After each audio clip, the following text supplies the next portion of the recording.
สบายดีสวัสดีครับพ่อแม่พี่น้อง FC สุขุสุขคนพบเพาะกับบ้านไหนกันเนาะมื้อนี้เป็นมือที่3ของการเดินไฟเขาหน้านะทุกคน ตอนนี้ฮอดเขตป่านะกำลังเอาสายไฟขึ้นเนาะเขตป่าชิ้นยากเนี่ยทุกคนเพราะว่ามันหกเนาะนี่สายไฟเขากำลังเกาะดึงไก่อะไรทุกคนบิดนี่ก็จะเป็นเขตแดนเขาเองเนี่ยไก่ที่หอดเขตแดนตัวเองเลยทุกคนเดี๋ยวสิทายบรรยากาศให้เบิ่งตอนนี้หอนแห้งนี่คือการเดินสายไฟแถวเขตป่าเขาเกิดมันมีต้นใหม่นะทุกคนยังใส่กับต้นใหม่เลยเพราะว่าเขตดินแถวนี้อนาคตข้างหน้าจะเป็นดินไผ่เขาจะมาเห็ดยังเขาก็เห็ดเสาปูนเสายังก็เนี่ยไปเอาซ้ำเอาใส่ก่อนนะ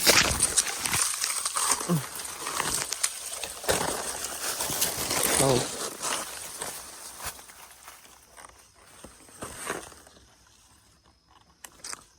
ยังใส่กกใหม่ได้ต้นเปื่อย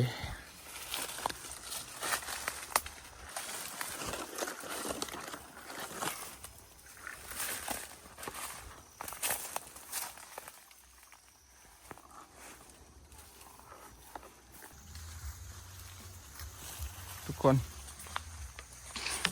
ลงความหกตอนนี้ขั้นตอนหมากสายไฟนะทุกคนหมากสายไฟที่มันพันกันสบายดีไอ้คำเพิ่ง สบายดี กระเถาะไอ้ บ่ท้อเอานะวะสิแล้วแล้วดิออกจากนี้แล้วก็แล้วแล้วมันออกจากหมายใช้ไฟแล้วก็ต่อ เดี๋ยวพูดเดี๋ยวมันง่ายกว่านี้ ตอนนี้แยกสายไฟไว้นะ พูดต่อคนเดียวเลย เอ้ย แต่จะได้เขามัดแล้วมัดขึ้นไว้จันมัดเอาจะได้ใส่มันเอามาแปลงน้ำรังกันละ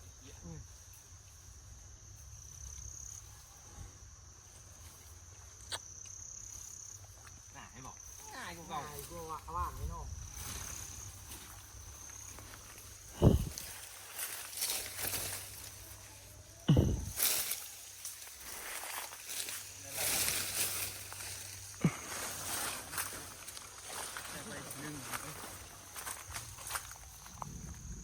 ไอ้ปะนี่ทุกคน มุมไม้ได้กับ ต้นไม้อันนั้นเป็นตักแดนเนาะเขตแดนเดี๋ยววะแม่นปะ ดินจะบ่ต้น ตัวนี้บ่แม่น นี่ดินบ้านดินท่วม ดินด้วมดินมันดินไทยดิ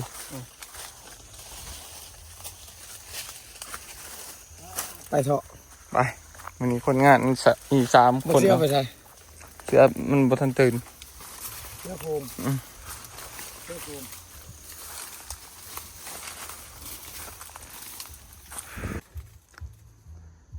ขั้นตอนการตอกจองใส่ต้นไม้นะทุกคนต้นเปื่อยต้นนี้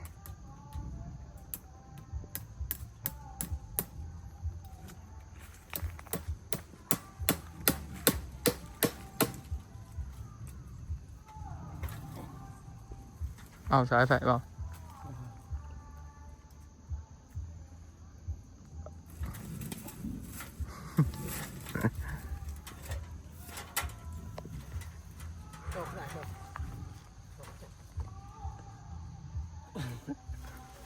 มันอันนี้เนาะ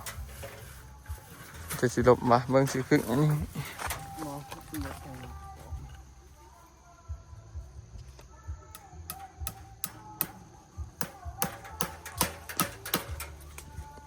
ปูแปดมาปูแปด2 อัน ตะปูแหวกนี่บ่ มาปู ปุญญา 2 อัน เสือกมาเอาตัวเสือกมาเลยนี่แหละนี่สุด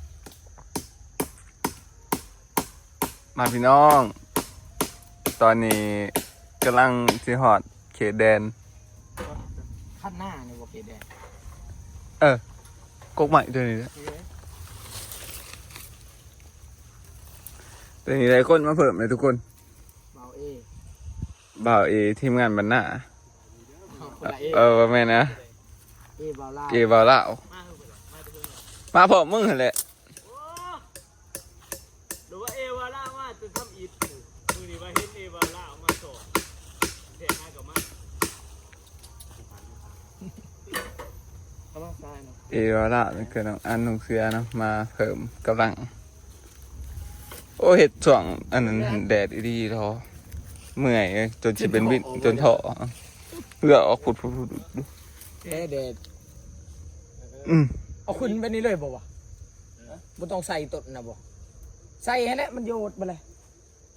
ใส่ซะ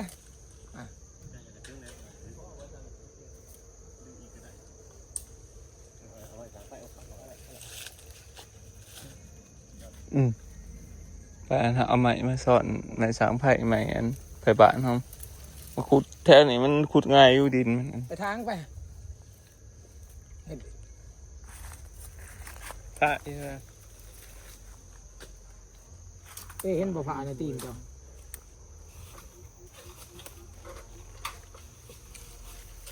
พาเพิ่งไปจุ่มห้อยขัดเลย จุ่มน้ำมาติ ยอมหยุด อย่าว่ากูบ่ดุติเบิ่งจากขากูกับพ่อสู้ว่าสิ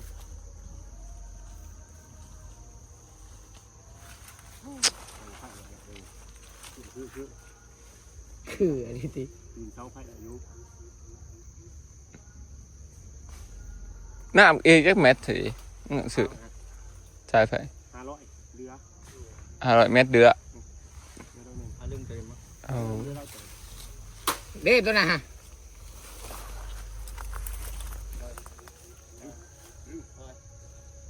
อันนี้พันโลดฮะมันถืออันนะฮะพันลงแล้วนะ อีกนิดนึง มันหักเอา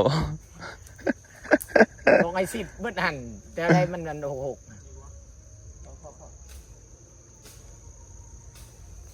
เสียโค้ง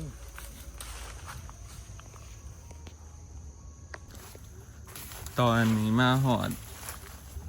แดนตัวเองเลยนะทุกคนนี่บ่อนี่แหละทุกคน แดนจะเลยเกิดได้รักนี่ แม่น รักแดน ตะผัว บอลชี้ขี่สิดิบอลแง่ว่าเลยขี่มาคุดคุมกับเจ้าไม่รู้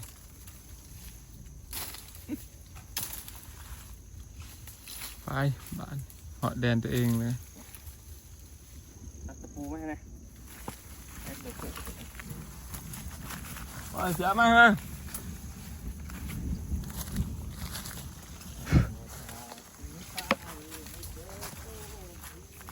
ตัดออกอีกแล้วเนาะเขื่อนเนาะ ไม่เกี่ยวกับถอด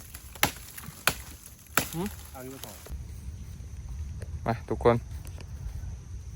ตอนนี้ก็เขตแดนห้าวอยู่นี่นะทุกคนตัวนี้เป็นดินห้าวแหละดัดป่าตัวนี้เนาะตอนนี้กูสายไฟใหม่ เอาพิซซ่อน เพราะว่ามัน อันนี้ไปรับไปถือ เขาก็ไผ่ อีกไปอันนึงไปต่อไปแตงลีบ่เจอประตูกอแตงลีจะเฮ็ดกอไม่เอ้าเดี๋ยวก็มุนไปเขากระทือเป็นจะกระจามาโฮมเทนี้มันสิเป็นหยังนี่น่ะเห็นบ่แต่ก็เลยจับกอน้อย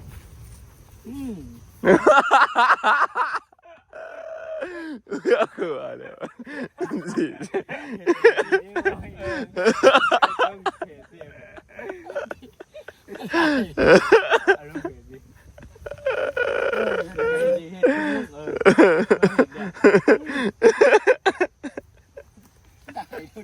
ถ่ายเดี๋ยวนี้เอาแล้ว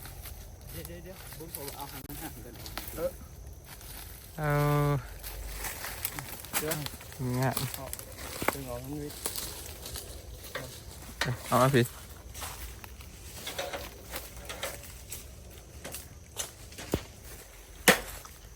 มาใช้ต้นใหม่เนาะ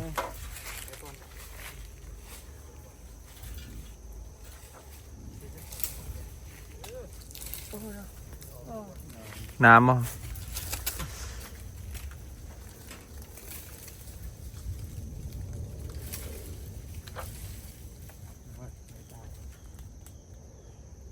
ได้แล้ว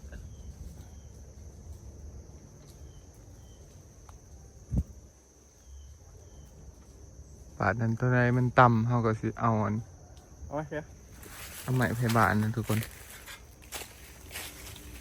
มาขุดสอนใส่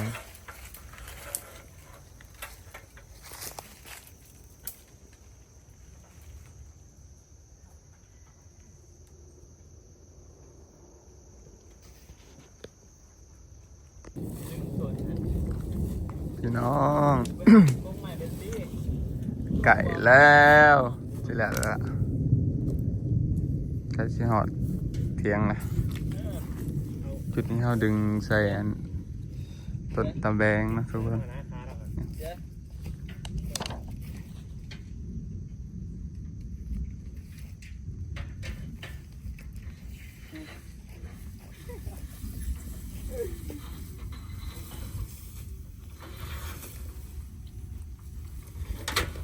แล่นโลด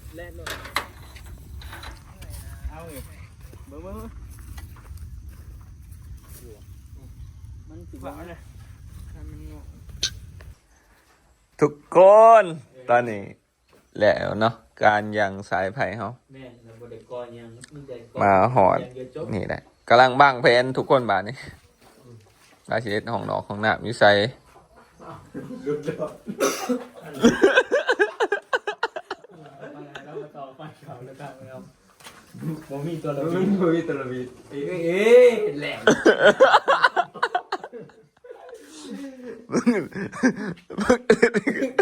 กูเริ่มมัดเอามันจะเอาอะไร เห็นแล้วเอาก้อนจากจอกมัดเอาก้อน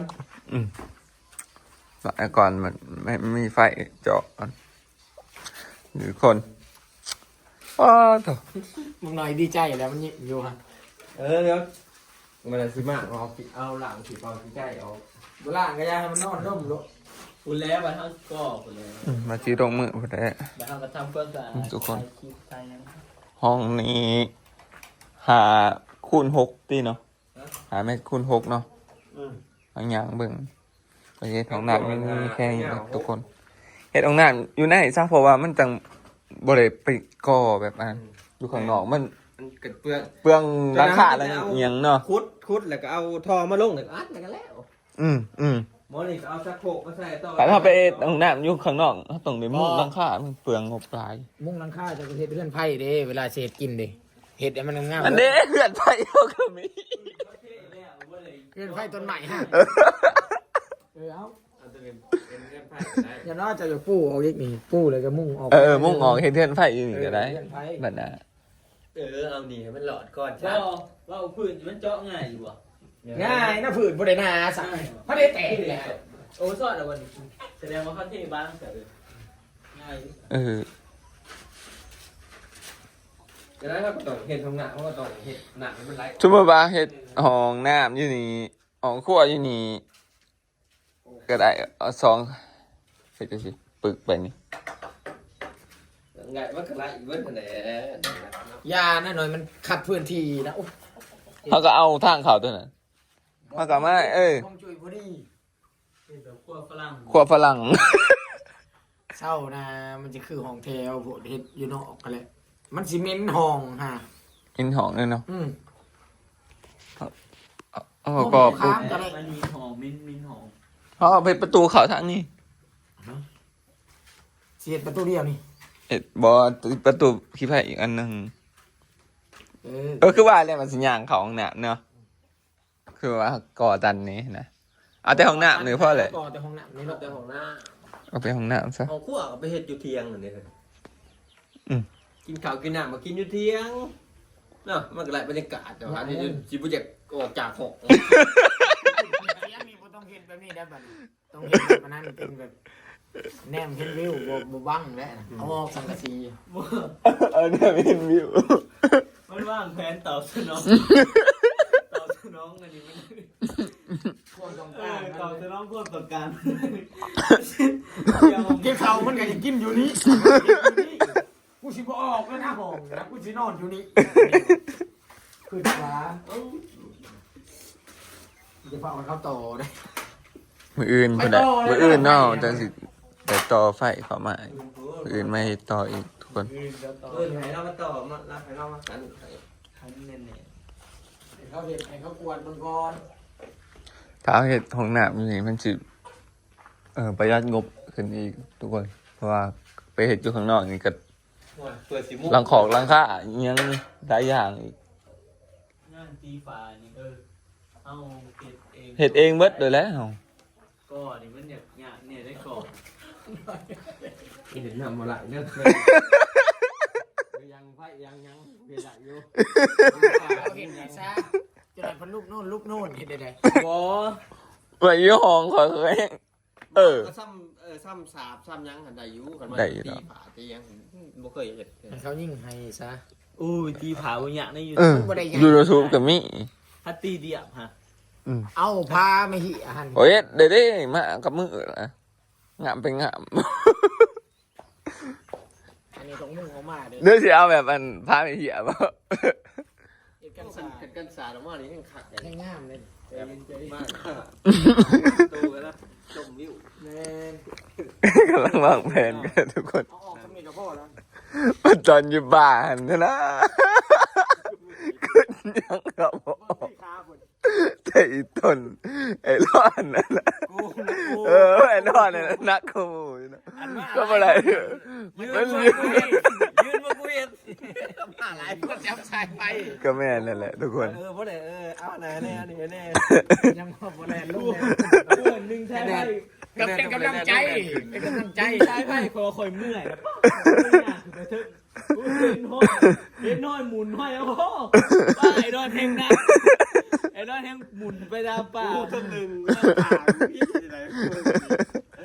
ตอนดึงไงก็เพื่อนะ บ่น้อยได้บ้านสวย คิดเห็นภาพนะครับมันก็ มีความสุข มีแห้งกำลังใจขึ้นมาเนาะเวลาแขกอันหมู่คู่อันได้มานอนเป็นเฮ็ดคลิปเฮ็ดหยังกระเบื้องเฮาเอาอีกแน่เนาะประมาณ5-6 แผ่นเนาะ7 แผ่นบ่ สิบ่ออกนะว่าจังออก เอายังออก เอาเฮ็ดกันสาดให้มันงามแน่ตี้เฮ็ดเพื่อเลยสิ ทำบับบุเฝ้าก่อน มันพระเจ้าได้นี่ มันสิพระจะได้เฮาก็เอาอันนั้น โอ้ยบ่เรือกันจะเสียถึงเลย อ๋อตีอันนั้นนี่ ตีอันกันสาดฮะตีหยัง แผ่นเดียบบ่แผ่นอิหยังอะแผ่นเดียบตีอัดมัน มันก็บ่งามอีก จะใครมันงานจะได้ขอบริโภคซะ เอ้ามันก็ต้องได้โบกได้ ก็สิบอกแต่ข้างใน สิโบกได้ข้างใน ประหยัดงบ เด็กคนนี้เลยไปนอนโลดดิ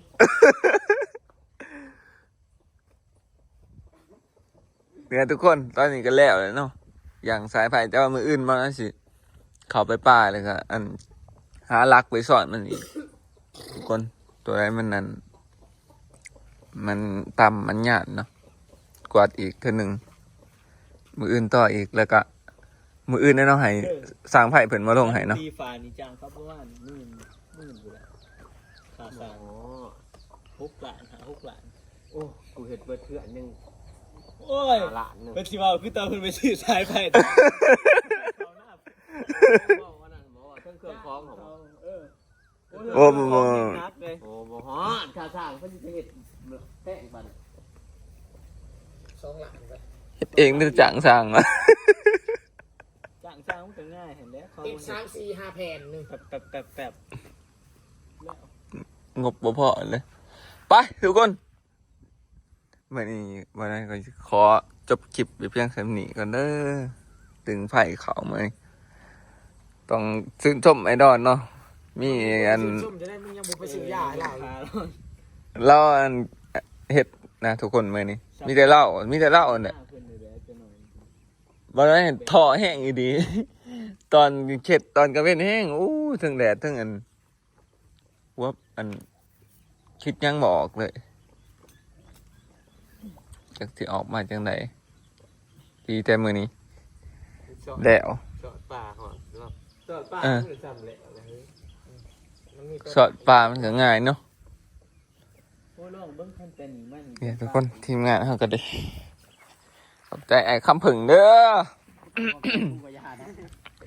กูบ่ได้เฮ็ดหยัง ไปถาเบิ่งโครงการหน้าเดี๋ยวอัปเดตให้เบิ่งอีก โบ ทุกคน กจ้าหน่อยโอ้ยมันง่าย เจอกันคลิปหน้าบ๊ายบา โบ ย กเองก็ได้